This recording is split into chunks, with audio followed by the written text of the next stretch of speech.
Hey guys, कैसे आप सभी लोग। स्वागत है आपका मेरे YouTube चैनल पर। मैं रोहित कुमार आज उपस्थित हूँ आपके सामने मध्यकालीन भारत को लेकर। तो मेरे दोस्तों, जैसा कि हमने कल मोहम्मद गौरी के बारे में पढ़ा था और कुछ उसके प्रमुख आक्रमणों के बारे में हमने चर्चा की थी, तो जिसमें जो इसके मुख्य जो आक्रमण रहे हैं मैं उसको रिवाइज कराता हूँ। वह मुख्यतः 3 थे। एक तो कौन सा, 1178 ईस्वी वाला, यानी कि 1178 ईस्वी जो आक्रमण हुआ, जो उसने गुजरात पर आक्रमण किया था, भीमदेव यानी कि गुजरात भीमदेव पर। तो क्या हुआ था कि उसमें उसकी हार होती है। दूसरा जो आक्रमण जो उसका इंपोर्टेंट रहा है वो रहा है आपका कौन सा, 1191 ईस्वी का तराइन का प्रथम युद्ध, जिसमें क्या होता है कि उसकी हार होती है मोहम्मद गौरी की। और जो उसके बाद की बात करते हैं 1192 ईस्वी का तराइन का द्वितीय युद्ध, इसमें क्या हुआ मोहम्मद गौरी की, इसमें क्या होता है कि वह जीत जाता है ऐसे, मतलब एक छल से। तो जिसने मेरी वीडियो वो नहीं देखी हो तो डिस्क्रिप्शन लिंक में मेरा उसका आप वहां से देख सकते हैं। तो आज स्टार्ट करते हैं हम, जैसा कि आप जान रहे होंगे, दिल्ली सल्तनत। उससे पहले मोहम्मद गौरी के बारे में मैं आपको कुछ बताऊं। दिल्ली सल्तनत स्टार्ट करने से पहले, बिफोर स्टार्टिंग दिल्ली सल्तनत, अब मोहम्मद गौरी का जो गुलाम था उसका नाम क्या था, कुतुबुद्दीन ऐबक। इसको जरा ध्यान रखिए। बेसिकली बिल्कुल दिल्ली सल्तनत मैं आपके बिल्कुल दिमाग में बसा दूंगा, बस साथ बने रहिए। और जिसने भी मेरी पुरानी वीडियो को नहीं देखा है, वह प्लेलिस्ट में जाकर उनको देख सकते हैं। दिल्ली सल्तनत बात करते हैं इसके बारे में। अब दिल्ली सल्तनत में 5 वंश थे। अब इन 5 वंशों को कैसे याद करें, बड़ा कंफ्यूजन रहता है। बहुत सी ट्रिक्स हैं, हम लोग ट्रिक पे भी काम करेंगे, लेकिन समझेंगे, बिल्कुल समझेंगे, बारीकियां निकालेंगे। समझो वनडे एग्जाम से इससे बाहर जाना नहीं है और लोअर पीसेस में भी फंसेगा, ऐसा नहीं, ऐसा कंटेंट है ये। देखिए, दिल्ली सल्तनत बेसिकली कितना, आपका गुलाम वंश, खिलजी वंश, तुगलक वंश और सैयद वंश और लोधी वंश। कैसे याद करें क्रम से इन्हें, इसकी ट्रिक है, बचपन से सीखते हुए आए हम लोग ट्रिक। तो इसकी ट्रिक क्या हो सकती है कि गुलाम वंश, खिलजी वंश, तुगलक वंश, सैयद वंश और लोधी वंश। आओ इसकी तो ट्रिक जान लेते हैं, उसके बाद हम गुलाम वंश स्टडी करेंगे। ओके, देखिए अब इसकी ट्रिक देखिए क्या बनेगी ट्रिक। जैसे कि पहला ये वर्ड लो, गुल, खिला, तो सैयद, लोधी, मिले। मतलब गुल खिला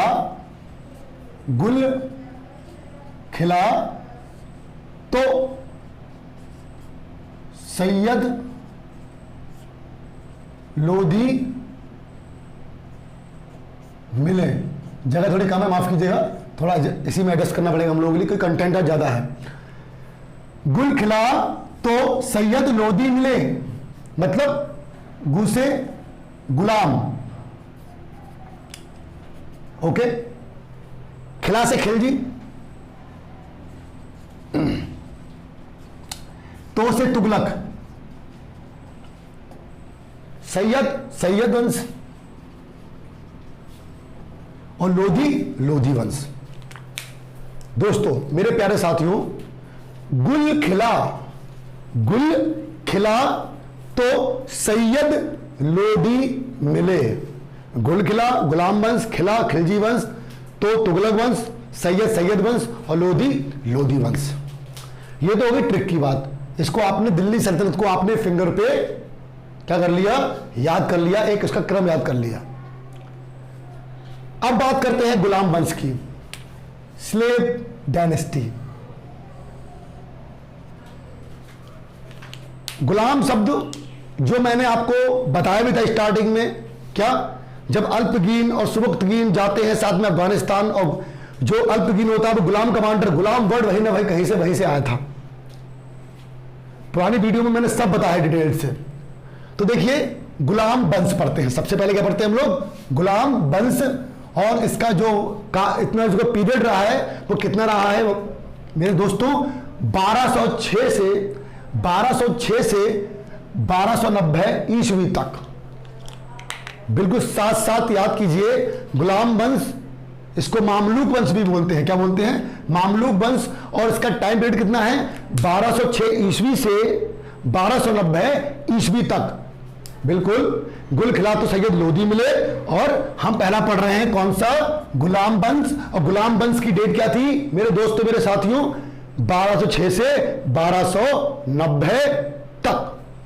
ठीक है, अब पढ़ते हैं क्या? बिल्कुल बहुत ही इंपॉर्टेंट है, बहुत ही डीप पढ़ाने वाला हूं मैं। देखिए, हम गुलाम वंश को स्टडी करते हैं।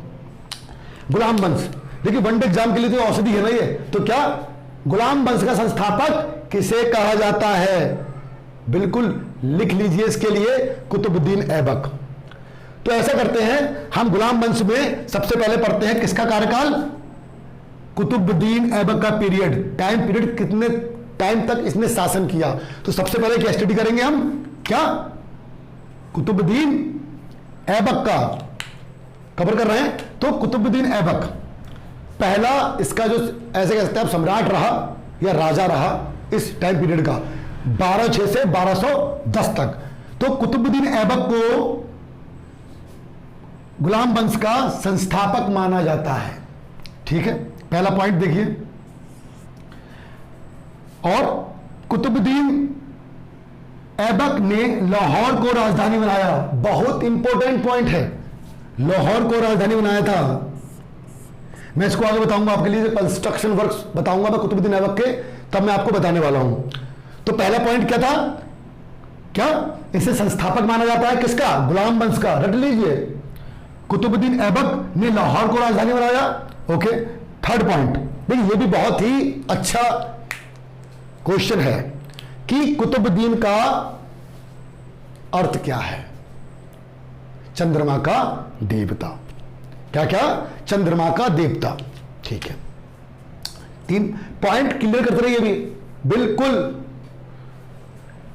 ये मोहम्मद गौरी का गुलाम था, जैसे कि मैंने आपको बताया था। अभी मैं इसकी पूरी हिस्ट्री निकालेंगे हम, इसकी पूरा। कुतुबुद्दीन ऐबक को कहां से खरीदा गया, किस मार्केट से खरीदा गया, क्या क्या, मतलब totally we will study about him. तो ये मोहम्मद गौरी का गुलाम था। अब ये क्वेश्चन बनता है कि मोहम्मद गौरी का गुलाम था, तो ये मोहम्मद गौरी को मिला कहां से? बात ये है। ठीक है, इस बारे में बात करते हैं। देखिए, निसापुर मार्केट बरेली में नहीं है ना, यूपी में है ना, कहीं है। ये जो निसापुर मार्केट है, ये अफगानिस्तान में है। निसापुर मार्केट में मैं आपको बता रहा हूं कि मोहम्मद गौरी को कुतुबुद्दीन ऐबक कहां से मिला। सुनिए, निसापुर मार्केट, निसापुर बाजार कहां पर है? अफगानिस्तान में। हुआ क्या, वहां पर गुलामों का एक मार्केट था।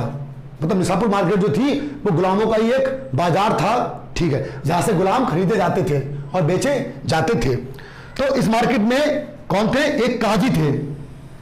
इनका नाम थोड़ा लंबा है, समझिएगा, कि काजी फखरुद्दीन अब्दुल अजीज कुकी। क्या? फखरुद्दीन अब्दुल अजीज कुकी। बहुत डीप बात हो गई है। ठीक है, फखरुद्दीन अब्दुल अजीज कुकी ने इसे खरीदा। काजी थे। अब जब इन्हें खरीदा तो काजी की संगत में रह के, अब की जो कुतुबुद्दीन ऐबक थे, जो था कुतुबुद्दीन ऐबक जो था, क्या था? अनपढ़ था, लेकिन उसे कहते ना, जुबानी उसे कुरान पूरी याद थी। गा के सुनाता था, मतलब मुख से अपने बिना देखे उसे पूरी कुरान कंठस्थ थी। इसीलिए उसे कुरान खां, इसलिए उसे कुरान खां कहा जाता है। ठीक है, इसलिए उसे कुरान खां पुकारते हैं। इतने पॉइंट क्लियर हुए। तो पहला पॉइंट मैंने आपको क्या बताया कि देखिए, संस्थापक कहा जाता है गुलाम वंश का, और इसने लाहौर को राजधानी बनाया। कुतुबुद्दीन का अर्थ होता है चंद्रमा का देवता। और अगला पॉइंट था ये मोहम्मद गौरी का गुलाम था। ठीक है, मोहम्मद गौरी को कहां से मिला? तो जैसा कि मैंने आपको बताया कि कहां से मिला, निसापुर मार्केट, कहां पर? अफगानिस्तान में। और वहां उस मार्केट से इसे किसने खरीदा? कौन थे? फखरुद्दीन अब्दुल अजीज कुकी ने इन्हें वहां से खरीदा। ठीक है, बात करते हैं। कुरान खां को मोहम्मद गौरी के पास पहुंचा दिया जाता है। किसने पहुंचाया भाई? फखरुद्दीन अब्दुल अजीज कुकी ने उन्हें कहां पहुंचा दिया? मोहम्मद गौरी के पास पहुंचा दिया। बात आगे बढ़ती है। क्या मतलब जो कुतुबुद्दीन थे उसने क्या हुआ, बहुत ही सेवा की मोहम्मद गौरी की। इससे प्रसन्न होकर उसे घुड़साल प्रमुख बना दिया। इस घुड़साल प्रमुख के बारे में हम बहुत ही चर्चा करने वाले हैं। ठीक है, बिल्कुल। इससे प्रसन्न होकर घुड़साला का प्रमुख बनाया गया, और इसलिए कुतुबुद्दीन ऐबक को आमिर ए आखुर, इस पद को, इस शब्द को रट लीजिए। आमिर ए आखुर, बहुत ही चर्चा होगी, बहुत ही हम चर्चा करने वाले कौन कौन आमिर ए आखुर रहा इस दिल्ली सल्तनत में। तो इसे कुतुबुद्दीन ऐबक को क्या बना दिया गया? आमिर ए आखुर का पद दिया गया। किसके द्वारा? मोहम्मद गौरी के द्वारा। और बात करते हैं, कभी कभी ऐसा होता है कि लाख वक्स किसे कहा जाता है, पूछ लिया।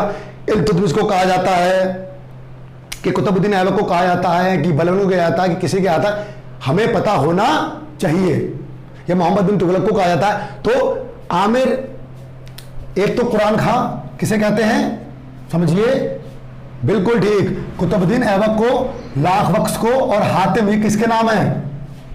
सब कुतुबुद्दीन ऐबक के नाम है। आई होप आप इस सेशन को एंजॉय कर रहे होंगे। देखिए, अब एक बहुत ही अच्छा नोट है, बहुत ही प्यारा नोट, कि सुल्तान की उपाधि धारण नहीं की। कुतुबुद्दीन ऐबक ने सुल्तान की उपाधि धारण नहीं की, इस बात को ध्यान रखिए। जो कुतुबुद्दीन ऐबक को अजमेर का गवर्नर बनाया गया। इतनी बात यदि आपको समझ में आई है तो इस सेशन को लाइक कीजिए। देखिए, हम बात करते हैं क्या, दोबारा हम एक बार रिवाइज मारते हैं, रट यहीं पर लर्न करके जाएंगे, इसी में लर्न करेंगे हम पूरा कुतुबुद्दीन ऐबक, इसी में ही लर्न करेंगे, इसी वीडियो में लर्न करेंगे। ठीक है, क्या था? गुल खिला तो शायद लोधी मिले, गुल खिला तो शायद लोधी मिले। आपका गुलाम वंश, खिलजी वंश, तुगलक वंश, सैयद वंश और लोधी वंश। गुलाम वंश 1206 से लेकर 1290 तक, और इसका जो पहला संस्थापक किसे कहा जाता है? गुलाम वंश का, गुलाम वंश का संस्थापक कहा जाता है कुतुबुद्दीन ऐबक का, और इसका जो टाइम पीरियड कितना था? 1206 से लेकर 1210 का। ठीक है, देखिए, कुतुबुद्दीन ऐबक को लाहौर को राजधानी, कुतुबुद्दीन ऐबक का चंद्रमा का देवता, मोहम्मद गौरी का गुलाम था। और क्या ये मोहम्मद गौरी कहां से मिला? Nishapur market. निशापुर मार्केट में किसने खरीदा? फखरुद्दीन अब्दुल अजीज कुकी ने खरीदा। और इससे कहां गया? मोहम्मद गौरी के पास गया, और मोहम्मद गौरी की उसने बहुत सेवा करी, और खुश होकर मोहम्मद गौरी ने इसे क्या? घुड़साला प्रमुख अर्थात आमिर आखुर बना दिया। अब चर्चा करते हैं इसके कंस्ट्रक्शन वर्क और इसके निर्माण कार्य की। इसने क्या क्या निर्माण कार्य किए, मतलब समझिए कि इतना इंपॉर्टेंट है एग्जाम के पॉइंट ऑफ व्यू से। कहीं से क्वेश्चन आए ना आए, लेकिन जो इनके कंस्ट्रक्शन वर्क रहते हैं, जो इनके निर्माण कार्य रहते हैं, उससे क्वेश्चन फंसने के सबसे ज्यादा चांसेस होते हैं। तो इस पोर्शन को तो हम बिल्कुल इग्नोर नहीं कर सकते। सभी लोग मेरी बातों को समझ रहे हैं भाई, मेरे दोस्तों, मेरे साथियों। देखिए, निर्माण कार्य जो इसका प्रथम कंस्ट्रक्शन वर्क था, फर्स्ट कंस्ट्रक्शन वर्क आपका प्रथम निर्माण कार्य। अब एक थोड़ी सी बात कर लेते हैं। जब विग्रह राज चतुर्थ की बात आई है तो हम थोड़ी सी बात इससे हटके कर लेते हैं। हम बात करेंगे कुतुबुद्दीन ऐबक की बात करेंगे, लेकिन सबसे पहले यहां मैंने कहीं उसका नोट नहीं किया, लेकिन विग्रह राज चतुर्थ के बारे में एक बात जान लो कि इनके काल को, जो इनका पीरियड रहा, किसका? विग्रह राज चतुर्थ का। विग्रह राज चतुर्थ के पीरियड को चौहान वंश का, चौहान काल का स्वर्ण काल कहा जाता है। क्या बोला मैंने कि विग्रह राज चतुर्थ के टाइम पीरियड को, शासन काल को चौहान काल का, चौहान वंश का स्वर्णिम काल कहा जाता है। इस बात को अपने माइंड में सेट कर लीजिए। क्या कर लीजिए? सेट। ठीक है, अब थोड़ी चर्चा करते हैं किसके बारे में, आपके the construction work of Qutubuddin Aibak, Qutubuddin Aibak के निर्माण कार्य। तो प्रथम कंस्ट्रक्शन वर्क देखिए, विग्रह राज चतुर्थ ने एक सरस्वती कंडाभरण, क्या सरस्वती कंडाभरण स्कूल का निर्माण करवाया। क्या बोला मैंने आपसे? सरस्वती कंडाभरण स्कूल का निर्माण करवाया। किसने? विग्रह राज चतुर्थ ने। अच्छा, तो चलिए हम क्या करें इसमें, सुनिए। हुआ क्या कि ये कहां पर था? राजस्थान में था। तो इसी स्कूल को हटवाकर ऐबक ने 2.5 दिन का झोपड़ा बनवाया। समझ में आया आप लोगों को? ठीक है, मैं क्या बोला? विग्रह राज चतुर्थ ने सरस्वती कंडाभरण स्कूल का निर्माण करवाया और इसी स्कूल के स्थान पर 2.5 दिन का झोपड़ा बनवाई गई, बनाया गया। ठीक है, और देखिए क्वेश्चन पे क्वेश्चन आएंगे, बहुत इंपॉर्टेंट सेशन। मैं आपसे क्या बोला? Construction work is the most important for any one exam. कोई भी कॉम्पिटेटिव एग्जाम हो उसके लिए बहुत ही इंपॉर्टेंट है ये 2.5 दिन का झोपड़ा। अब इसे राजस्थान की प्रथम मस्जिद कहा जाता है। क्वेश्चन पूछ लिया जाता है कि प्रथम मस्जिद किसे कहा जाता है, तो राजस्थान की, किसकी? राजस्थान की प्रथम मस्जिद। 2.5 दिन का झोपड़ा, 2.5 दिन का, 2.5 बोल लीजिए आप, ठीक है, 2.5 दिन का झोपड़ा। ठीक है, क्या होता है कि 2.5 मतलब क्या हुआ? 2.5 दिन का झोपड़े मतलब है इसमें 2.5 दिन का, मतलब 2.5 दिन बोले तो 24, 24 2 जा 48, 48 और उधर कितना 12, 60 लगभग। ठीक है, 60 घंटों का इसमें क्या लगता है? नहीं यार, हाँ ठीक है, 60 घंटों का क्या लगता है इसमें? मेला लगता है।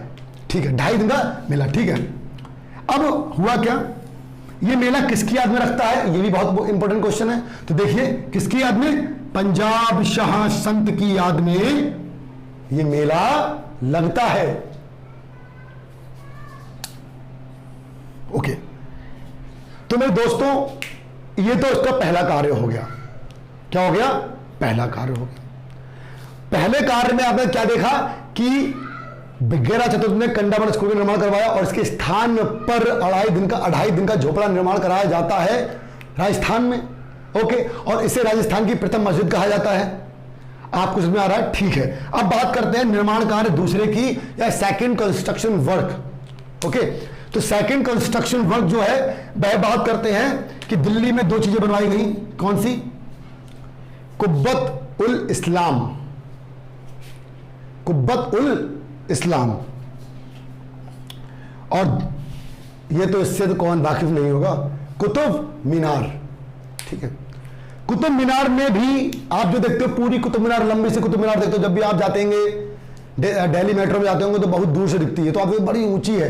तो ऐसा नहीं है कि ऊंची किसी एक व्यक्ति ने बनवाई है, उसमें कई दिल्ली सल्तनत के राजा सम्मिलित रहे हैं। कि आपसे कोई पूछ दे कि किसने बनवाई है, अगर ऐसे पूछा कि किसने इसका निर्माण, मतलब नींव किसने डाली, तो कुतुबुद्दीन ऐबक उनका नाम रहेगा। ठीक है, अगर स्टोरी में पूछा जाए कि मंजिले में पूछा, मंजिले में ना, तो भी क्वेश्चन फंस सकता है ऐसे। देखिए, कुतुब मीनार, और कुतुब मीनार किसकी याद में बनाई गई? ये क्वेश्चन बहुत इंपॉर्टेंट है। किसकी याद में? सूफी संत कुतुबुद्दीन बख्तियार काकी। सूफी संत कुतुबुद्दीन बख्तियार काकी। भैया नाम बहुत टफ है ये। एक तो देखना आपने पहला नाम पढ़ा, वो कौन सा नाम था उसका? फखरुद्दीन अब्दुल अजीज कुकी। वैसे ये भाई साहब कुतुबुद्दीन, सूफी संत कुतुबुद्दीन बख्तियार काकी, ठीक है, कि याद में ये बनाई गई।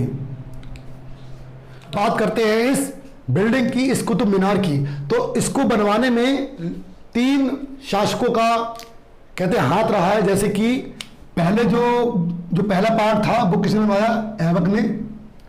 दूसरी, तीसरी, चौथी मंजिल किसने बनवाई? इल्तुतमिश ने। और पांचवी मंजिल किसने बनवाई? फिरोज शाह ने। रट लीजिए इस बात को कि प्रथम मंजिल किसने बनवाई? कुतुबुद्दीन ऐबक ने। दूसरी, तीसरी, चौथी किसने बनवाई? इल्तुतमिश ने। और पांचवी किसने बनवाई? फिरोज शाह ने। चलिए अब बात करते हैं इसकी total height of this Minar. Okay, तो इसकी हाइट है वो 73 मीटर है। कितनी? 73 मीटर। और अगर बात फीट में करते हैं तो 239.5 कितनी है? 239.5 फीट। तो ये कुछ छोटी सी जानकारी हो गई कुतुब मीनार के बारे में। चलिए अब बात करते हैं इसके तीसरे निर्माण कार्य की, थर्ड कंस्ट्रक्शन वर्क। ऐबक ने, जैसा कि मैंने स्टार्टिंग में ही आपको बताया था कि ऐबक ने लाहौर को राजधानी बनाया। यह भी इसके कंस्ट्रक्शन वर्क है। ठीक है, अब बात करते हैं जब कुतुबुद्दीन ऐबक पोलो खेल रहे थे। पोलो घोड़े पे ऐसे ही कुछ खेला जाता है, इस टाइप का गेम होता है जो घोड़े के बैठकर खेला जाता है। तो क्या हुआ? कुतुबुद्दीन ऐबक पोलो खेल रहे थे भाई साहब। तो हुआ क्या, ये अचानक उससे गिर जाते हैं, उनकी ऑन द स्पॉट डेथ हो जाती है। तो गाइस यहां पर आपका कुतुबुद्दीन ऐबक का कार्यकाल समाप्त होता है। 1206 से लेकर 1210 तक का कार्यकाल किसका रहा है? ये कुतुबुद्दीन ऐबक का। आओ विदिन 1 मिनट हम इसको रिवाइज करते हैं। देखिए, बात करते हैं दिल्ली सल्तनत की। दिल्ली सल्तनत में क्या था? गुल खिला तो सैयद लोधी मिले, गुलाम वंश, खिलजी वंश, तुगलक वंश, सैयद वंश और लोधी वंश। गुलाम वंश बोले तो कितना इसका टाइम पीरियड रहा? 1206 से लेकर 1290 तक का। ठीक है, तो इसका जो प्रथम शासक कौन था? वो था कौन? कुतुबुद्दीन ऐबक। और इसका टाइम पीरियड कितना था? 1206 से लेकर 1210 तक का। बात करते हैं कुछ पॉइंटों के बारे में। इसकी मोस्ट इंपोर्टेंट पॉइंट है, क्या था? कुतुबुद्दीन ऐबक ने लाहौर को राजधानी बनाया। ठीक है, कुतुबुद्दीन ऐबक किसका गुलाम था? मोहम्मद गौरी का गुलाम था। कुतुबुद्दीन ऐबक कहां से प्राप्त हुआ मोहम्मद गौरी को? कहां से? निशापुर मार्केट में। निशापुर मार्केट अफगानिस्तान में थी और फखरुद्दीन अब्दुल अजीज कुकी ने उसे खरीदा। और उस कुकी, जो कुकी थे सूफी संत, उन्होंने किसे दे दिया? मोहम्मद गौरी को। और मोहम्मद गौरी की कुतुबुद्दीन ऐबक ने बहुत सेवा करी।